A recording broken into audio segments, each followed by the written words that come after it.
কাজ করে গেছেন। 10ম বছর আইসা নবুয়তের 10তম বছর, মানে নবীজির বয়স তখন 50।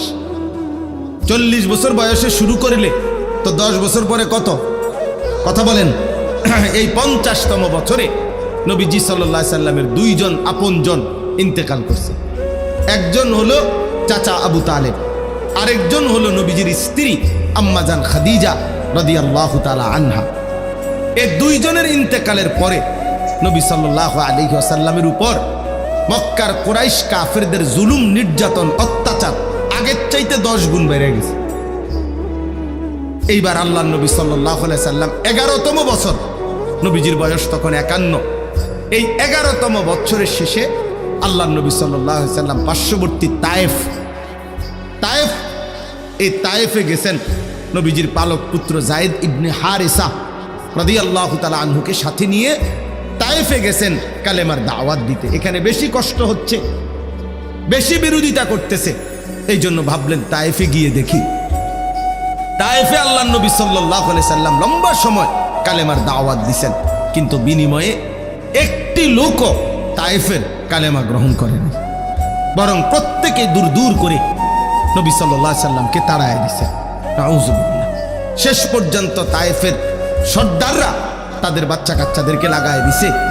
নাউজুবিল্লাহ। এই লোকটা পাগল, যত পারো পাথর মেরে তারে আমাদের তায়েফের সীমানা থেকে বের করে দিই। ছেলেরা অঝরে পাথর মারছে।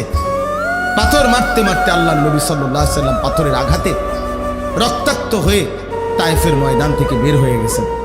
তায়েফের সীমানা থেকে যখন বের হইছে, এত বেশি পাথরের আঘাত, আল্লাহর কসম বাপ, আল্লাহর নবী সাল্লাল্লাহু আলাইহি সাল্লাম হযরত যায়েদ বলেন, নবীজির পবিত্র জুতা মুবারক এবং পায়ের তালু রক্তে জমাট বাইদা এভাবে আটকায় গেছে যে আমি জুতা খুলতে পারতেছিলাম না। হযরত যায়েদ বলেন, আমি আমার শরীরের মধ্যে নবীকে জড়ায়া ধইরা নবীজির রক্ত মুবারক আমার গায়ে মাখতে লাগলাম, আর আমি চোখের পানি ফেলতেছিলাম যে ইয়া রাসূলুল্লাহ, ওই জাতির কি হবে যে জাতি তাদের নবীকে এইভাবে রক্ত ঝরিয়েছে, এইভাবে রক্ত ঝরিয়েছে।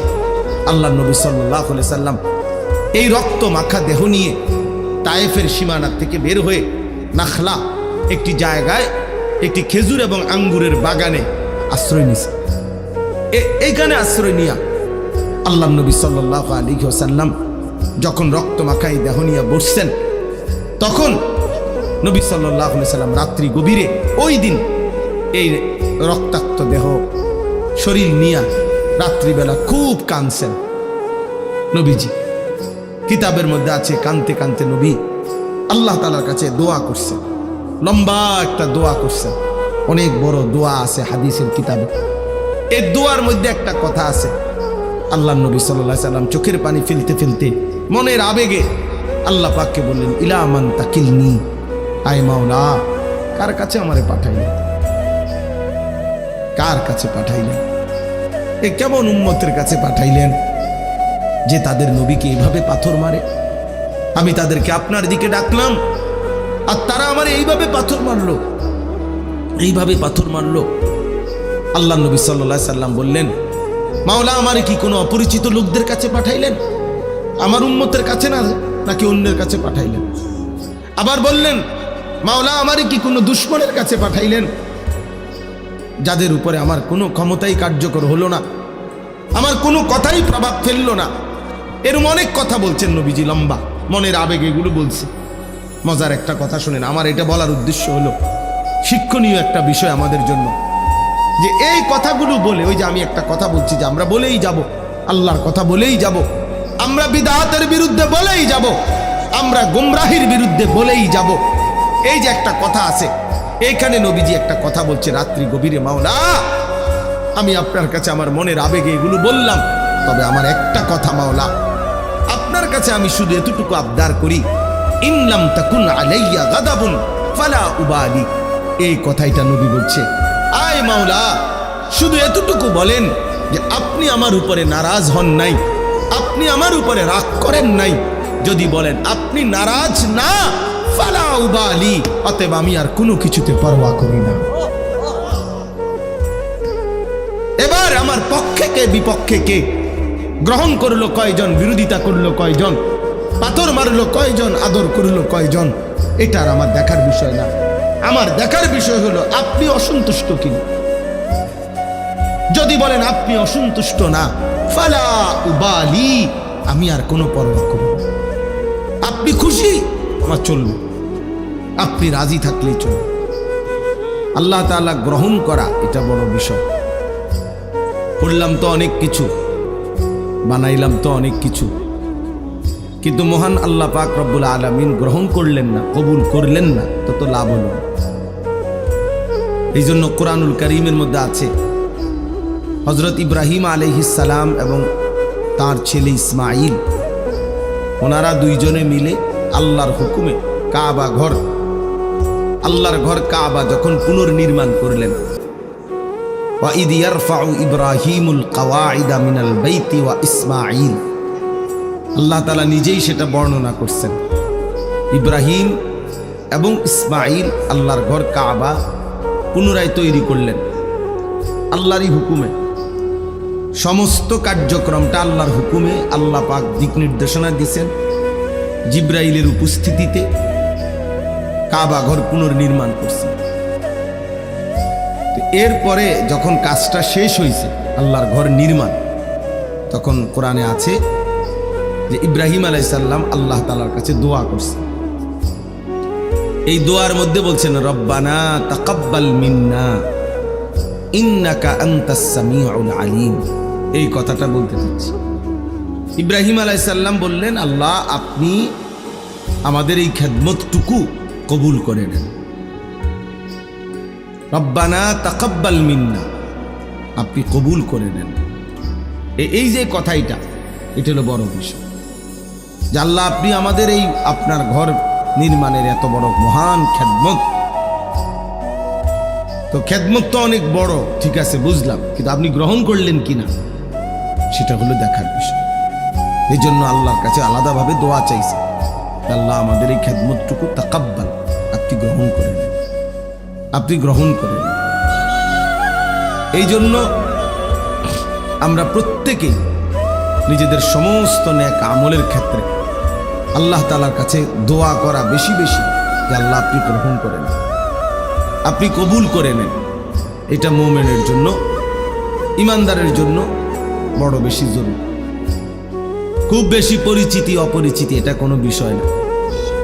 কাউরে কেউ অনেক মানুষ চিনে, কাউরে কম মানুষ চিনে, এর মধ্যে আহামরি তেমন কিচ্ছু আসে যায় না। একজন মনে করেন 10,000 মানুষের সামনে বয়ান করলো, আরেকজন 10 জনের সামনে, কোনোটাই সফলতা ব্যর্থতার কিছু নেই।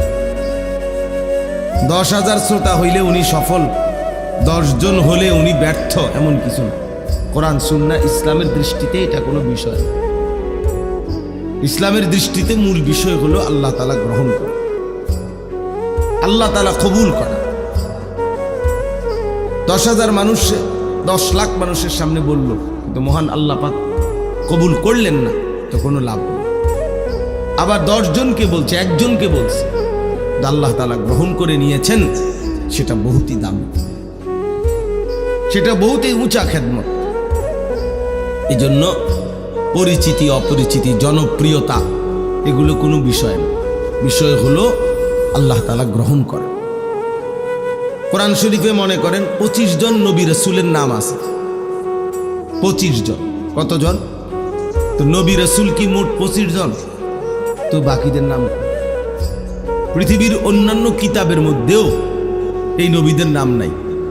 আরো নাই তো শতখানিক মিলাইলেও কষ্ট হবে। সব মিলাইয়া 100-200 নবীর নাম খুঁজে বের করা কঠিন হবে। তো মনে করেন 100 নাহলে 200-300 পাইল নাম, তো নবী রাসূল কি 300? তো 1,24,000, 2,24,000 নবী রাসূল, কিংবা তার চাইতে বেশি কম হতে পারে। তো এই লক্ষের চাইতে বেশি নবী এবং রাসূলের নাম পৃথিবীর কারো কাছে জানা নাই, কোনো কিতাবে নাই, উল্লেখ নাই। তো ওনারা ব্যর্থ, কি বলেন? এইটা আমি বুঝাইতে চাই, এটা কোনো বিষয় না।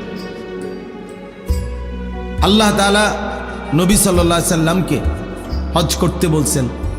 তো নবীজি যখন হজ করছেন 10ম হিজরিতে বিদায় হজ, 1.25 লক্ষ সাহাবীর সামনে বিদায় হজ্জে এরকম ভাষণ দিয়েছেন আরাফাতের ময়দান। 1.25 লাখ কত? 1,25,000। তো পৃথিবীর কোন কিতাবে 10,000 সাহাবীর নামও নাই, 5,000 সাহাবীর নামও নাই। একেবারে বাড়ি চালান দিয়েও পাওয়া যাবে না। বুঝছেন নাই কথা? পাওয়া যাবে না। তাইলে অল্প কিছু সাহাবীর নামই আছে কিতাবের মধ্যে, তাহলে এই লক্ষের চাইতে বেশি সাহাবী যাদের নাম পৃথিবীর কোনো কিতাবে নাই, কেউ জানে না, তো ওনারা সবাই ব্যর্থ, এই কথাটা বুঝতেছে। এই জন্য আমাদের জীবনের কর্তব্য হলো আমরা এই কথা দিল থেকে ভাবা যে আল্লাহ গ্রহণ করা, আল্লাহ গ্রহণ করা, আল্লাহ গ্রহণ করা। আল্লাহ তাআলা যেন নারাজ না হয়, আল্লাহ যেন সন্তুষ্ট হয়, এটা বড় বিষয়। কোরআনুল কারীমের মধ্যে আছে, আল্লাহ তাআলা বলেন রিদওয়ানুম মিনাল্লাহি আকবার। ভাই যে কোনো লোক ঢুকতে যদি সবাই তাকায়, আপনারা যারা দেখতেছেন, তো এটা তো আপনি শেষ হইতো না। মনে করেন একজন একজন করে লোক ঢুকবো, আপনি চাইয়া থাকবেন, তো তাইলে লাভ হইল কি? তো একবারে রাস্তার দিয়ে দেখেন, যারা এখান থেকে কষ্ট করে দেখতে রাস্তায় ওই লোকগুলা, আপনাদের তো কষ্ট হচ্ছে, আপনারা কষ্ট করে উঠে রোডে গিয়া চান কেডা কেডা, তাহলে ভালো বুঝবে। তো আল্লাহ তাআলা বলেন রিদওয়ানুম মিনাল্লাহি আকবার, এই যে কোরআনের আয়াত, আল্লাহ তাআলা বলেন আল্লাহর সন্তুষ্টি এটাই হচ্ছে আকবার, সবচেয়ে বড় বিষয়। তাহলে সবচেয়ে বড় বিষয় কি? আল্লাহ পাকের, বলেন না, আল্লাহ পাকের সন্তুষ্টি। সন্তুষ্টি, আল্লাহর সন্তুষ্টি। হাদিসের মধ্যে আছে নবী সাল্লাল্লাহু আলাইহি সাল্লাম দোয়া করতেন, যেটা আপনারা শুনছেন, বহু রমজান মাস পুরাটা নবী দোয়া করতেন, আল্লাহুম্মা ইন্নী আসআলুকা রিদাকা ওয়াল জান্নাহ ওয়া আউযু বিকা মিন গাদাবিকা ওয়া মিনান নার। আয় আল্লাহ, আমি আপনার কাছে আপনার সন্তুষ্টি এবং জান্নাত চাই, এবং আপনার অসন্তুষ্টি এবং জাহান্নাম থেকে পানাহা চাই। তাহলে নবী সাল্লাল্লাহু আলাইহি সাল্লাম আল্লাহ তাআলার সন্তুষ্টি চাই, রিদাকা, রিদা, সন্তুষ্টি।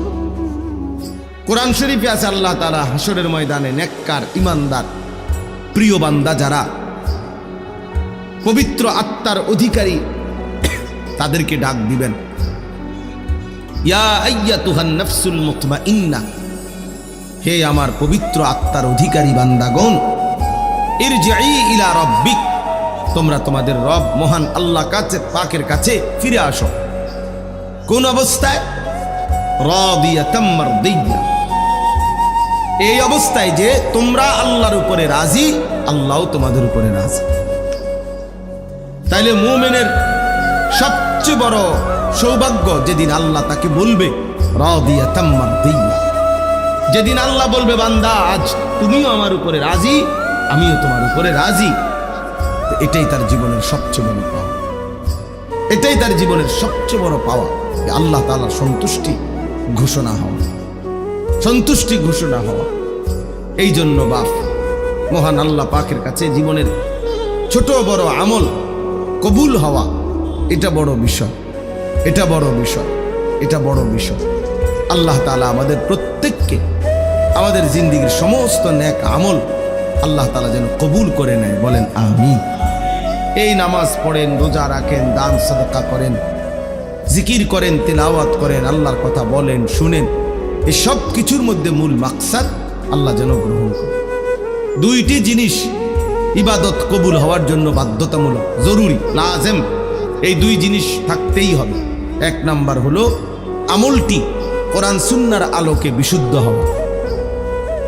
আমল করছেন, নামাজ পড়ছেন, ঠিক আছে, আপনিও মনে করছেন নামাজ, আমিও দেখছি আপনি নামাজ পড়ছেন, কিন্তু সূরা কেরাত অশুদ্ধ, ফরজ গোসল আদায় হয় নাই, ওযু সুন্নাত মোতাবেক হয় নাই, রুকু সেজদা ঠিক মতো হয় নাই, আপনি আত্তাহিয়াতু তাশাহুদ ঠিক মতো পড়েন নাই, পারেন না, অশুদ্ধ। তাহলে বাহ্যিক দৃষ্টিতে যদিও দেখা গেছে আপনি নামাজ পড়ছেন, কিন্তু সেটা আসমানওয়ালা রবের কাছে পৌঁছবে না, কবুল হবে না, কবুল হবে না। অশুদ্ধ ব্যক্তি, অশুদ্ধ নামাজ। নবী সাল্লাল্লাহু আলাইহি সাল্লামের হাদিস আছে, তিলকা সালাতুল মুনাফিক, তিনবার বলছে নবীজি, তিলকা সালাতুল মুনাফিক, তিলকা সালাতুল মুনাফিক। ওই নামাজ মুনাফিকের নামাজ, ওই নামাজ মুনাফিকের নামাজ, ওই নামাজ মুনাফিকের নামাজ। কামা ফানাক্কারা আরবাআন লা ইয়াযকুরুনাল্লাহা ইল্লা কালিলা। যে ব্যক্তি দাঁড়াইলো আর 4 রাকাত নামাজ পড়লো, কেমন দাঁড়াইলো আর 4টা ঠোকর মারলো, ভালোভাবে আল্লাহর জিকিরগুলো, নামাজের তাসবিহাতগুলো আদায় করলো না, আল্লাহ রসুল বলছে কসম, হাদিস এটা, যে নবীজি বলছে এটা মুনাফিকের নামাজ, মুনাফিকের নামাজ, মুনাফিকের নামাজ। তাহলে আপনি না ভাবলেন আপনি নামাজ পড়ছেন, কিন্তু শুদ্ধ তো হলো না, শুদ্ধ তো হলো না, এটা মুনাফিকের নামাজ হলো। হাদিসের মধ্যে আছে এটা, আল্লাহ নবী, আল্লাহ পাক কোরআনে বলছে মুনাফিকের চিহ্ন, হাদিসেও আছে কোরআনেও আছে। কোরআন শরীফে আল্লাহ তাআলা বলেন মুনাফিকের প্রথম চিহ্ন কি, কোরআনে আল্লাহ উল্লেখ করছেন, ওয়া ইযা কামু ইলাস সালাতি কামু কুসালা। মুনাফিকের প্রথম চিহ্ন, মুনাফিক তারা যারা নামাজ আদায় যখন করে অলস ভাবে। নামাজ পড়ে না এটা না, নামাজ পড়ে না তে তো কোনো বাদে, তারে কোনো গনাতে ধরে না কেউ। ইসলামে বেনামাজিরে কোনো গনাতেই ধরে না, এটা কোনো মানুষও না, পায়জামাও না, এটা কোনো প্লাস্টিকও না, এটা কোনো জাতও না, অজাতও না, এটা কিচ্ছুই, পাগলও না, ছাগলও না, এটা বাদ, এটা একেবারে বাদ গেছে। বেনামাজি তার কোনো তুলনা নাই। আমি সবসময় বলি বেনামাজির কোনো তুলনাহীন, তার কোনো মানুষের সাথেও তুলনা নাই, গরু ছাগলের সাথে, কুকুর বিড়ালের সাথে, জন্তু জানোয়ারের সাথেও তার কোনো তুলনা নাই। কারণ তারে যদি মানুষের সাথে তুলনা দে হবে না, কারণ মানুষকে আল্লাহ বানাইছে ইবাদতের জন্য, তো সে যেহেতু ইবাদত করে না তো সে মানুষ না। তারে জানোয়ারের সাথেও তুলনা দেওয়া যাবে না, কারণ জানোয়ার প্রতিবাদ করে বলবে আল্লাহ আমার সাথে তারে তুলনা দিল কেন, আমারে তো আপনি সেজদা দিতে বলেন নাই, এই জন্য আমি কুকুর সেজদা দেই নাই, কিন্তু অরে তো আপনি সেজদা দিতে বলছেন তবুও সে দিচ্ছে না, তো আমার লগে তার বলল কেমন? কথা বলেন নাই? কুত্তারে তো সেজদা দিতে কয় নাই, গরুরে তো বলে নাই। তাইলে বেনামাজি মানুষের লগেও তার তুলনা হয় না, ছাগলের লগেও তার তুলনা হয় না, কুকুর বিড়ালের সাথেও তার তুলনা হয় না, তার কোনো তুলনা নাই, হে তুলনাহীন। হে কি বলে হেরে হেরে জিঙ্গান, তুই কি তা তুই কর, আমি কি লেগে করি, আমি টোয়া পাই না, তোমারে কি করি, তোমারে কি প্লাস্টিক করলে ভালো হয় না পলিথিন করলে ভালো হয়, না হাফ প্যান্ট না ফুল প্যান্ট, আমি এটা পাই না, না পাইলে আমি করতে পারবো। আপনি কি আমার জোর করে কয়বেন, আমি তো জানি না। এই জন্য বেনামাজির কোনো পরিচয়ই নাই। তো নামাজ পড়ে কিন্তু অলস ভাবে, খামখেয়ালি করে, আল্লাহ বলছে এটা মুনাফিক, এটা মুনাফিক। তাহলে চিন্তা করে দেখেন, চিন্তা করে দেখেন। তাহলে এই জন্য বললাম কোরআন শরীফ আছে ফাখালাফা মিন বাদিহিম খালফুন আদাউস সালাহ ওয়াত্তাবাউশ শাহাওয়াত ফাসাউফা ইয়ালকাউনা গাইয়া। আল্লাহ বলেন একদল উত্তরসূরি হবে যুগে যুগে নিকৃষ্ট, একদল প্রজন্ম হবে যুগে যুগে নিকৃষ্ট প্রজন্ম। প্রত্যেক যুগে কিছু জেনারেশন এমন হবে যারা নিকৃষ্ট জেনারেশন। তারা কারা? যাদের দুইটা অভ্যাস, এক আদাউস সালাহ, তারা প্রতিনিয়ত তাদের নামাজকে নষ্ট করে দেয়। এখানেও নামাজ পড়ে না এটা না, তাফসীরে মাআরিফুল কোরআন এটার ব্যাখ্যা আছে। নামাজের যত হুকুম হাকাম এগুলো যথাযথভাবে আদায় করে না, আদায় করে না, এটাকেই বলে নামাজকে নষ্ট করে দেয়। ওয়াত্তাবাউশ শাহাওয়াত, এবং নিজের মনের ইচ্ছা মতো চাহিদা মতো চলে, নিজের মনে যা চায়, শাহওয়াত মনের কামনা বাসনা, মনের ইচ্ছা আকাঙ্ক্ষাকেই শুধু অনুসরণ করে।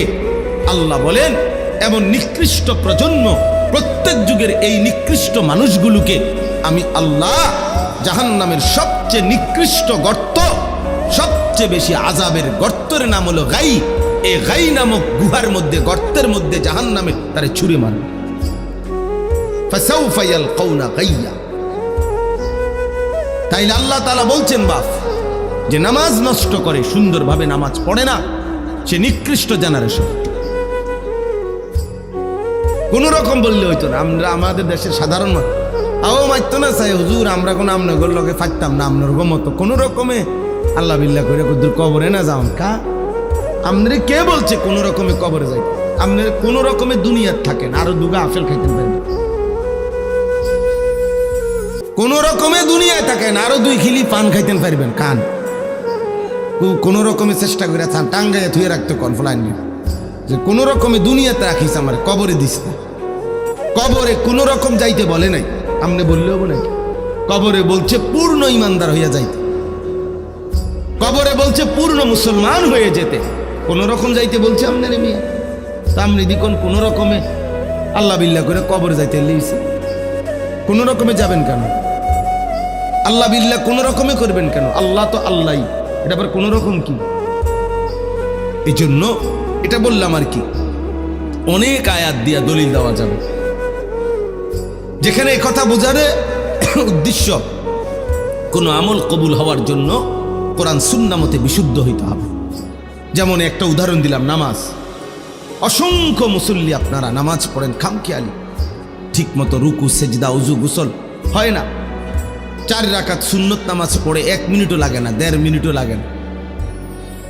100টা দানার তাসবিহ পড়ে 33 34 বার, হায় হায় 1 মিনিটও লাগে না। কি দ্রুত পড়ে ফেল, সুবহানাল্লাহ সুবহানাল্লাহ সুবহানাল্লাহ সুবহানাল্লাহ সুবহানাল্লাহ, এত দ্রুত। এগুলো এমন করেন কেন? আপনি কি কোনো কামে যাবেন না চুরিত যাবেন? আপনার সমস্যা কি? এরকম করার কি আছে? বয়স্কদের এই বদভ্যাস বেশি। নওজোয়ান তো তাসবিহ পড়েই না, আর বয়স্ক যেগুলো পড়ে এরা এরকম করে শুধু, মানে 1 মিনিটের মধ্যে এটারে মনে করে যত দ্রুত শেষ করতে পারবো তত নেকি। না না, যত আস্তে, যত যত্ন করে, যত শুদ্ধ করে, যত ধীরে ধীরে পড়বে তত নেকি বেশি।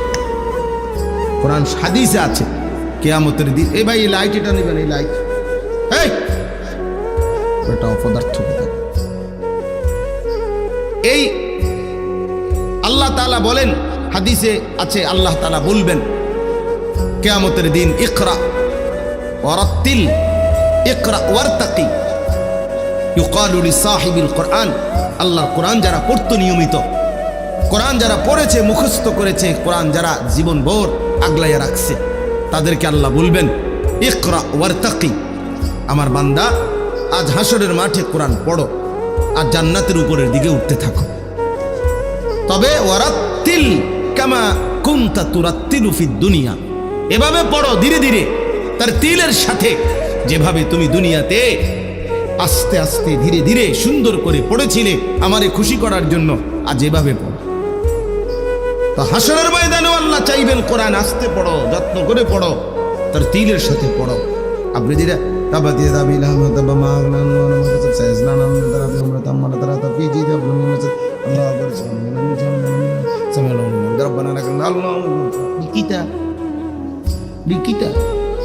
নামাজ মস্কারি না করলেন, এগুলো মস্কারি না করলেন, এরকম নামাজ আপনাদের কে বললো? এটা আল্লাহ তাআলা তো বলছে এটা মুনাফিকের নামাজ, নবী তো বলছে এটা মুনাফিকের নামাজ। আল্লাহ তো বলছে আরে জাহান্নামে ছুঁড়ে মারবো আমি। এই জন্য বাপ 1 নাম্বার হলো শুদ্ধ হওয়া, শুদ্ধ হওয়া, বিশুদ্ধ হওয়া, বিশুদ্ধ হওয়া এটা জরুরি, বিশুদ্ধ হওয়া জরুরি। 2 নাম্বার হলো, এই কথাটা বলেই শেষ করছিলাম, এটা এই প্রসঙ্গটা, যে আল্লাহর কাছে কবুল হওয়ার জন্য 2 জিনিস জরুরি। 1 কি হওয়া? বিশুদ্ধ হওয়া। বলেন তো কি হওয়া? আবার বলে, কিসের আলোকে বিশুদ্ধ হবে? কোরআন সুন্নাহর আলোকে। কিসের আলোকে? হ্যাঁ, কোরআন সুন্নাহর আলোকে বিশুদ্ধ। আমার তো বড় সুন্দর লাগে না, আমনের তো সুন্দর লাগবে হইতো না, আমনের তো সুন্দর, অসুবিধা কি? না অসুবিধা আছে, কোরআন সুন্নাহর আলোকে হইতে হবে। আমনের থেকে সুন্দর লাগলে হবে না, আপনার থেকে সুন্দর লাগলে হবে না। রাসূলুল্লাহ সাল্লাল্লাহু আলাইহি ওয়াসাল্লামের সুন্নাহ এটার মাধ্যমে হইতে হবে। আচ্ছা, তো 2 নাম্বার হলো যেটা বলতেছিলাম, প্রত্যেকটি আমল আল্লাহর কাছে কবুল হওয়ার জন্য দ্বিতীয়টা শর্ত হইল বাধ্যতামূলক আল্লাহর জন্য হওয়া, ইখলাস আল্লাহর জন্য হইতে হবে। আমল শুদ্ধ ঠিক আছে, কোরআন শরীফ পড়াও সুন্দর ঠিক আছে, কিন্তু মানুষকে দেখানোর জন্য, লোক দেখানো, মানুষকে খুশি করাই মাকসাদ, টাকা রোজগার করাই মাকসাদ, দুনিয়া কামাই করাই মাকসাদ। আল্লাহ আমারও মাফ করেন। তো এটা ইখলাস হইল না, আল্লাহর জন্য হইল না, আল্লাহর জন্য হইতে হবে। ইন্না সালাতি ওয়া নুসুকি ওয়া মাহইয়ায়া ওয়া মামাতি লিল্লাহি রাব্বিল আলামিন। নিশ্চয়ই আমার নামাজ, আমার সমস্ত ইবাদত, আমার জীবন, আমার মরণ শুধুই মহান আল্লাহ পাক রব্বুল আলামিনের জন্য। লিল্লাহ, কার জন্যে? লিল্লাহ, আল্লাহর জন্য, আল্লাহর জন্য। ওয়ালিল্লাহি আলান নাসি হিজ্জুল বাইত মান ইসতাতা ইলাইহি সাবিলা। আল্লাহ নিজে বলছে তোমাদের সামর্থ্যবানদের উপরে আল্লাহর ঘরের হজ আল্লাহর জন্য ফরজ করা হলো, এই আল্লাহর জন্য। কার জন্যে? ওয়ালিল্লাহি, ওয়ালিল্লাহি, আল্লাহর জন্য। নবীজি বলছে মান আহাব্বা লিল্লাহ ওয়া আবগাদা লিল্লাহ ওয়া আতা লিল্লাহ ওয়া মানা লিল্লাহ। যে আল্লাহর জন্য কাউকে ভালোবাসলো, যে আল্লাহর জন্য কারো বিরোধিতা করলো, যে আল্লাহর জন্য কাউকে কিছু দান করলো, যে আল্লাহর জন্য কাউকে কিছু দিল না গুনার কাজে, যে আমার আল্লাহ নারাজ হবে, আমি এই গুনাহের কাজে তোমাকে দেব না। আল্লাহ রসুল বলেন এই যে আল্লাহর জন্য করলো, লিল্লাহ লিল্লাহ লিল্লাহ, চারবার বলছে নবী শব্দটা। মান আহাব্বা লিল্লাহ ওয়া আবগাদা লিল্লাহ ওয়া আতা লিল্লাহ ওয়া মানা লিল্লাহ, আল্লাহর জন্য। লিল্লাহ মানে কি? ওই যে লিল্লাহ বোর্ডিং কোন, এই শব্দটা আর কি, লিল্লাহ, আল্লাহর জন্য। তো আল্লাহর জন্য করলো, ফাকাদ ইস্তাকমালাল ঈমান। নবী সাল্লাল্লাহু আলাইহি সাল্লাম বলেন তার ঈমান পূর্ণ হয়ে গেল, ঈমান পূর্ণ হলো, তার ঈমান পূর্ণ হলো। অতএব এটা জরুরি বিষয়। তাইলে আমি আপনাদের সামনে যেই প্রসঙ্গটা প্রথম শুরু করেছিলাম, কি ছিল ওটা?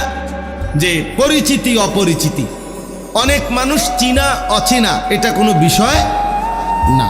এটা কি মূল বিষয়? না। মূল বিষয় কি? আল্লাহ গ্রহণ করা, আল্লাহর কাছে কি হওয়া বলেন না? কবুল হওয়া। আল্লাহর কাছে কি হওয়া বলেন? কবুল। আর আল্লাহর কাছে কোনো আমল কবুল হওয়ার জন্য কয়টি জিনিস জরুরি? দুইটি। এক নাম্বার, কোরআন সুন্নাহর আলোকে কি হওয়া?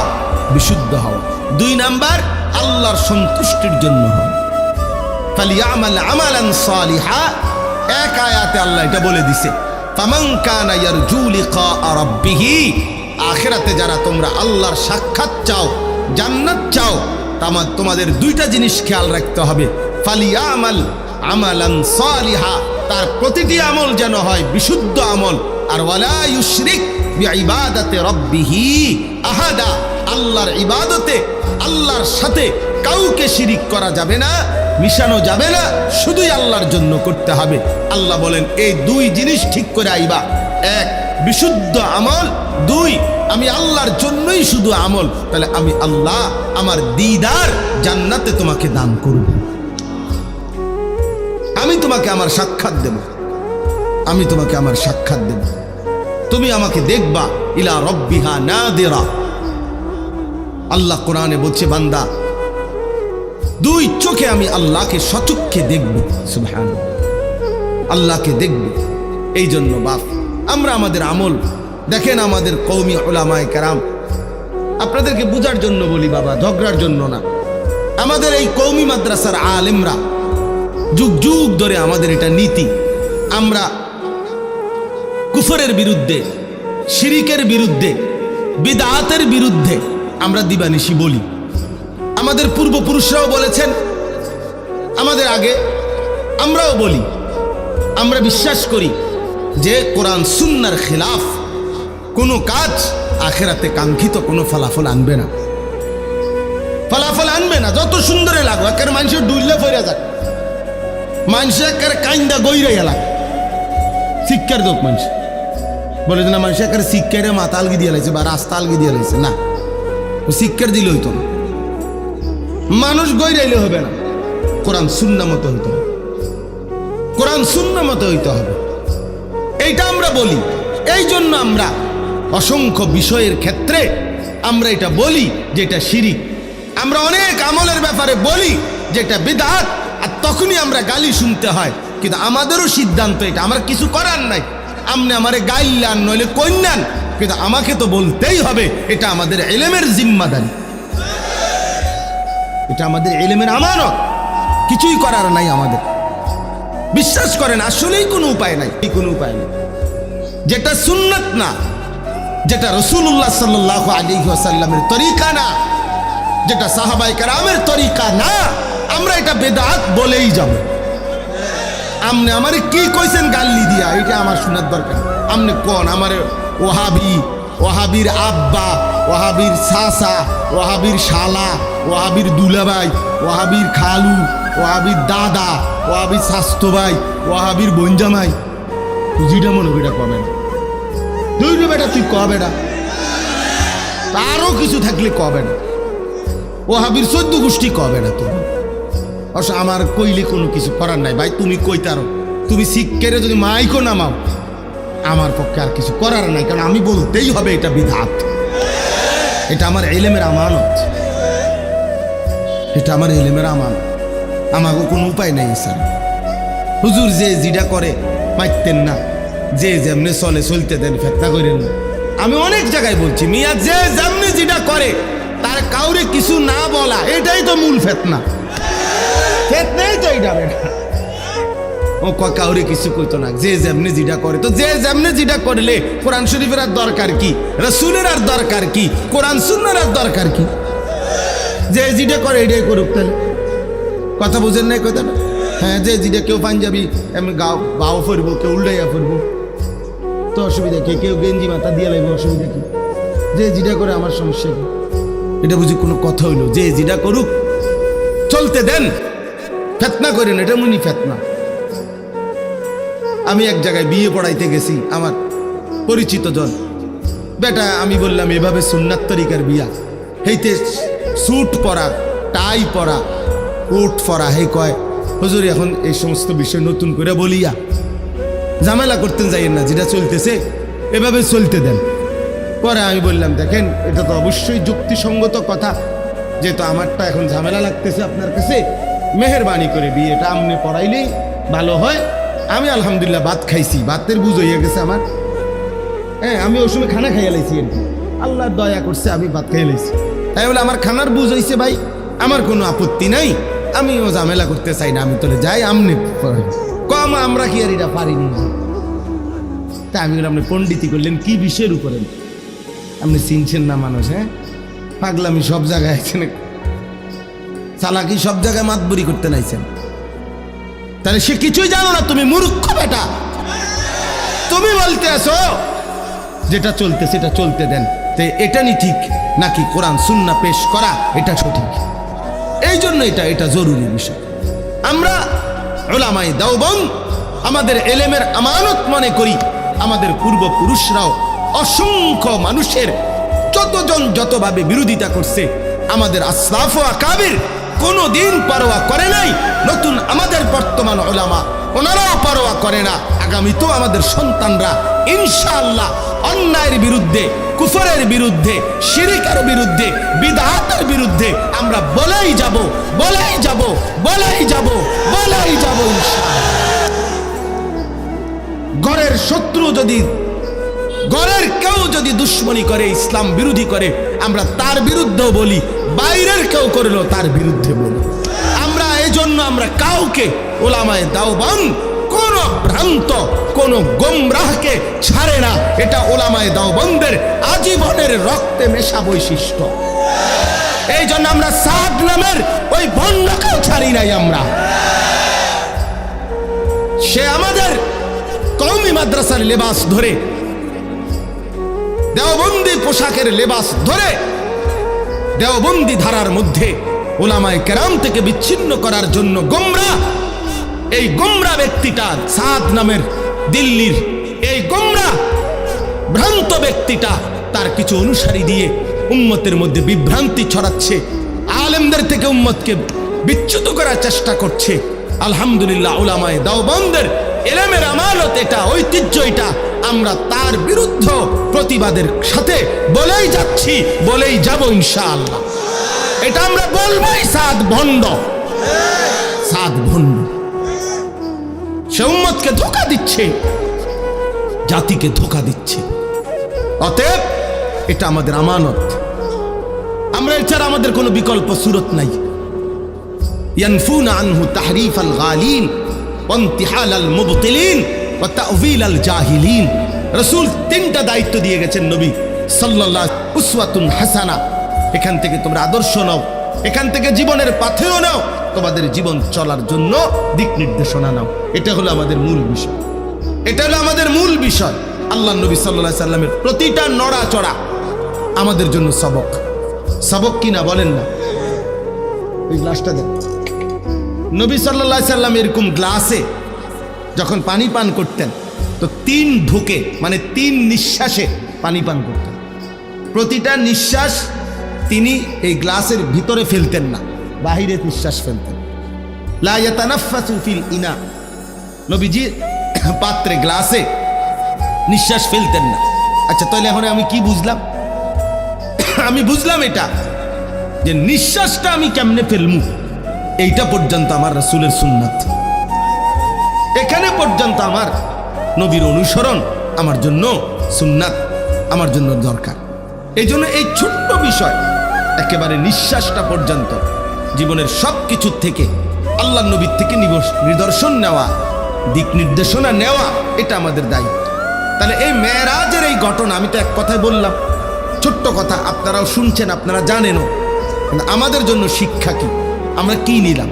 অনেক কথা, আমি শুধু মোটা দাগের 2টা কথা বলতে চাই। 1 নাম্বার কথা হলো আল্লাহ তাআলা নবী সাল্লাল্লাহু আলাইহি সাল্লামকে যেই প্রেক্ষাপটে মেরাজে নিছেন ওই কথাটা বুঝাটা হলো এই, আমাদের প্রিয় নবী সাল্লাল্লাহু আলাইহি সাল্লাম কেন আল্লাহ ওনাকে মেরাজে নিলেন, এত মর্যাদা কেন দিলেন? আমাদের নবী সাল্লাল্লাহু আলাইহি সাল্লাম 40 বছর বয়সে যখন ইসলামের দাওয়াত শুরু করলেন, এই সেদিন থেকে বিরোধিতা শুরু হয়েছে। প্রথম দিনেই কি করছে? বিরোধিতা করছে। আবু লাহাব নবীজিকে মন্দ বলছে, এই বিরোধিতার সূচনাকারী। এরপরে একটানা 10 বছর, 40 থেকে 50, নবীজির এই 10টি বছর মক্কার জমিনে দিবানিশি কালেমার দাওয়াত দিছেন। আর এই মক্কার কুরাইশরা, কাফেররা প্রতিনিয়ত আমাদের নবী সাল্লাল্লাহু আলাইহি সাল্লামের বিরোধিতা করছেন, ওনার বিরুদ্ধে ষড়যন্ত্র করছেন, ওনাকে অকথ্য গালিগালাজ, শারীরিক নির্যাতন, ওনার সাহাবীদের উপরে জুলুম নির্যাতন প্রতি কদম কদম বাধাগ্রস্ত করছেন। নবী সাল্লাল্লাহু আলাইহি সাল্লাম একদিনের জন্য থামেন নাই। তিনি তার মিশন, আমি সংক্ষেপে বলতেছি, কাজ করে গেছেন। 10ম বছর আইসা নবুয়তের 10তম বছর, মানে নবীজির বয়স তখন 50। 40 বছর বয়সে শুরু করিলে তো 10 বছর পরে কত? কথা বলেন। এই 50তম বছরে নবীজি সাল্লাল্লাহু আলাইহি সাল্লামের 2 জন আপনজন ইন্তেকাল করছে। একজন হলো চাচা আবু তালেব, আরেকজন হলো নবীজির স্ত্রী আম্মা জান খাদিজা রাদিয়াল্লাহু তাআলা আনহা। এই 2 জনের ইন্তেকালের পরে নবী সাল্লাল্লাহু আলাইহি ওয়াসাল্লামের উপর মক্কার কুরাইশ কাফেরদের জুলুম, নির্যাতন, অত্যাচার আগের চাইতে 10 গুণ বেড়ে গেছে। এইবার আল্লাহর নবী সাল্লাল্লাহু আলাইহি সাল্লাম 11তম বছর, নবীজির বয়স তখন 51। এই 11তম বছরের শেষে আল্লাহর নবী সাল্লাল্লাহু আলাইহি সাল্লাম পার্শ্ববর্তী তায়েফ, এই তায়েফে গেছেন নবীজির পালক পুত্র যায়েদ ইবনে হারেসা রাদিয়াল্লাহু তাআলা আনহুকে সাথে নিয়ে তায়েফে গেছেন কালেমার দাওয়াত দিতে। এখানে বেশি কষ্ট হচ্ছে, বেশি বিরোধিতা করতেছে, এই জন্য ভাবলেন তায়েফে গিয়ে দেখি। তায়েফে আল্লাহর নবী সাল্লাল্লাহু আলাইহি সাল্লাম লম্বা সময় কালেমার দাওয়াত দিছেন, কিন্তু বিনিময়ে একটি লোকও তায়েফের কালেমা গ্রহণ করেনি, বরং প্রত্যেকে দূর দূর করে নবী সাল্লাল্লাহু আলাইহি সাল্লামকে তাড়ায় দিয়েছেন। নাউযুবিল্লাহ। শেষ পর্যন্ত তায়েফের সর্দাররা তাদের বাচ্চা কাচ্চাদেরকে লাগায় দিছে। নাউযুবিল্লাহ, এই লোকটা পাগল, যত পারো পাথর মেরে তারে আমাদের তায়েফের সীমানার থেকে বের করে দেয়। ছেলেরা অজরে পাথর মারছে, পাথর মারতে মারতে আল্লাহর নবী সাল্লাল্লাহু আলাইহি সাল্লাম পাথরের আঘাতে রক্তাক্ত হয়ে তায়েফের ময়দান থেকে বের হয়ে গেছেন। তায়েফের সীমানার থেকে যখন বের হইছে, এত বেশি পাথরের আঘাত, আল্লাহর কসম বাফ, আল্লাহ নবী সাল্লাল্লাহু আলাইহি সাল্লাম হযরত যায়েদ বলেন, নবীজির পবিত্র জুতা মুবারক এবং পায়ের তালু রক্তে জমাট বাইদা এভাবে আটকায় গেছে যে আমি জুতা খুলতে পারতেছিলাম না। হযরত যায়েদ বলেন, আমি আমার শরীরের মধ্যে নবীকে জড়ায়া ধইরা নবীজির রক্ত মুবারক আমার গায়ে মাখতে লাগলাম, আর আমি চোখের পানি ফেলতেছিলাম যে ইয়া রাসূলুল্লাহ, ওই জাতির কি হবে যে জাতি তাদের নবীকে এইভাবে রক্ত ঝরিয়েছে, এভাবে রক্ত ঝরিয়েছে। আল্লাহ নবী সাল্লাল্লাহু আলাইহি সাল্লাম এই রক্ত মাখা দেহ নিয়ে তায়েফের সীমানা থেকে বের হয়ে নাখলা একটি জায়গায় একটি খেজুর এবং আঙ্গুরের বাগানে আশ্রয় নিয়েছে। এইখানে আশ্রয় নিয়া আল্লাহ নবী সাল্লাল্লাহু আলাইহি ওয়াসাল্লাম যখন রক্ত মাখাই দেহ নিয়ে বসছেন, তখন নবী সাল্লাল্লাহু আলাইহি সাল্লাম রাত্রি গভীরে ওই দিন এই রক্তাক্ত দেহ শরীর নিয়া রাত্রিবেলা খুব কাঁদছেন নবীজি। কিতাবের মধ্যে আছে কাঁদতে কাঁদতে নবী আল্লাহ তাআলার কাছে দোয়া করছেন, লম্বা একটা দোয়া করছেন, অনেক বড় দোয়া আছে হাদিসের কিতাবে। এই দোয়ার মধ্যে একটা কথা আছে, আল্লাহ নবী সাল্লাল্লাহু আলাইহি সাল্লাম চোখের পানি ফেলতে ফেলতে মনের আবেগে আল্লাহ পাককে বললেন, ইলা মান তাকিলনি, আয় মাওলা, কার কাছে আমারে পাঠাইলেন, কার কাছে পাঠাইলেন? এ কেমন উম্মতের কাছে পাঠাইলেন যে তাদের নবীকে এইভাবে পাথর মারে? আমি তাদেরকে আপনার দিকে ডাকলাম আর তারা আমার এইভাবে পাথর মারলো, এইভাবে পাথর মারলো। আল্লাহ নবী সাল্লাল্লাহু আলাইহি সাল্লাম বললেন, মাওলা, আমারে কি কোনো অপরিচিত লোকদের কাছে পাঠাইলেন? আমার উম্মতের কাছে না, নাকি অন্যের কাছে পাঠাইলেন? আবার বললেন, মাওলা, আমারে কি কোনো দুশমনের কাছে পাঠাইলেন, যাদের উপরে আমার কোনো ক্ষমতাই কার্যকর হলো না, আমার কোনো কথাই প্রভাব ফেললো না? এরকম অনেক কথা বলছেন নবীজি, লম্বা মনের আবেগ এগুলো বলছে। মজার একটা কথা শুনেন, আমার এটা বলার উদ্দেশ্য হলো শিক্ষণীয় একটা বিষয় আমাদের জন্য, যে এই কথাগুলো বলে, ওই যে আমি একটা কথা বলছি যে আমরা বলেই যাব, আল্লাহর কথা বলেই যাব, আমরা বিদআতের বিরুদ্ধে বলেই যাব, আমরা গুমরাহির বিরুদ্ধে বলেই যাব। এই যে একটা কথা আছে, এইখানে নবীজি একটা কথা বলছে রাত্রি গভীরে, মাওলা, আমি আপনার কাছে আমার মনের আবেগে এগুলো বললাম, তবে আমার একটা কথা মাওলা, আপনার কাছে আমি শুধু এতটুকু আবদার করি, ইনলাম তাকুন আলাইয়া গাদাবুন ফালা উবালি। এই কথাইটা নবী বলছে, আয় মাওলা, শুধু এতটুকু বলেন যে আপনি আমার উপরে নারাজ হন নাই, আপনি আমার উপরে রাগ করেন নাই। যদি বলেন আপনি নারাজ না, ফালা উবালি, অতএব আমি আর কোনো কিছুতে পরোয়া করি না। এবার আমার পক্ষে কে বিপক্ষে কে, গ্রহণ করলো কয়জন, বিরোধিতা করলো কয়জন, পাথর মারলো কয়জন, আদর করলো কয়জন, এটা আর আমার দেখার বিষয় না। আমার দেখার বিষয় হলো আপনি অসন্তুষ্ট কিনা। যদি বলেন আপনি অসন্তুষ্ট না, ফালা উবালি, আমি আর কোনো পরোয়া করি না। আপনি খুশি, আমার চলবে, আপনি রাজি থাকলেই চলবে, আপনি খুশি হলেই চলবে, আর কিছু লাগবে না। এই বন্ধু, এই কথাটা জরুরি। এজন্য এক মুমিনের জীবনের বড় স্বপ্ন, মানুষে কি কইব, লোকে কি বলবে। হ্যাঁ, এই উঠতে অনেক আলেম আছেন, অনেক মসজিদের ইমাম সাহেব আছেন, আগামী দিনের নওজোয়ান আমাদের তালেবে ইলম তোমরাও আছো, তোমাদের